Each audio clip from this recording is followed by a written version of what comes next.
न्यूज़8 में आपका एक बार फिर स्वागत है। जयपुर में आतंकवाद रोधी सम्मेलन 2016 को संबोधित करते हुए गृह मंत्री राजनाथ सिंह ने कहा कि आतंक के खिलाफ लड़ाई में गुनाहगार कोई बचे नहीं और कोई भी निर्दोष फंसना नहीं चाहिए। We want to ensure that all terror-related cases are thoroughly investigated and followed up properly and regularly in the courts. Our guiding principle while handling terror-related cases should be कोई बेगुनाह फंसे नहीं और कोई गुनहगार बचे नहीं। After the Pathankot terror attack, the government is reviewing its counter-terror strategy. We are now formulating an effective strategy which would help in preventing our country from such terror attacks in future. We are fully equipped and prepared to deal with cross-border terrorism or any kind of terrorism.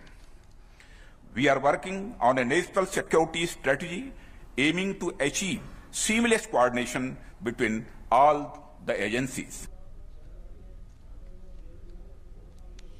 Most of the terrorist attacks in India emanate from Pakistan, and it will have to show some sincerity and take concrete steps to rein in the various terror groups operating against India from its soil. If Pakistan takes concrete action against terrorists on its territory, it will not only improve the bilateral ties between both the countries, but also brings peace and stability in the South Asian region. Singh ने बहुत अहम बात की। उन्होंने कहा जो भारत में ज्यादातर आतंकवादी हमले होते हैं वो पाकिस्तान की जमीन पर उसके षड्यंत्र रचे जाते हैं, और अगर पाकिस्तान गंभीर हो तो दोनों देशों के बीच संबंधों को भी बेहतर बनाया जा सकता है। और जयपुर में आतंकवाद रोधी सम्मेलन को संबोधित करते हुए विदेश सचिव एस जयशंकर ने कहा कि आतंकवाद को शरण देने वालों का खुलासा करके उन्हें शर्मसार करना जरूरी है।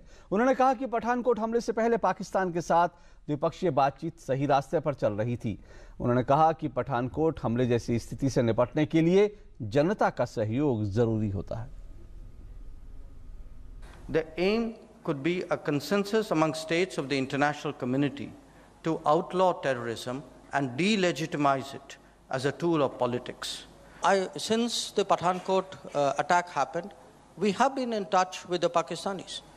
We have been in touch with the Pakistanis at my level, at NSA's level, and we will remain in touch, because it's only by remaining in touch on these sets of issues that we expect them to progress on the basis of information that we have provided to them.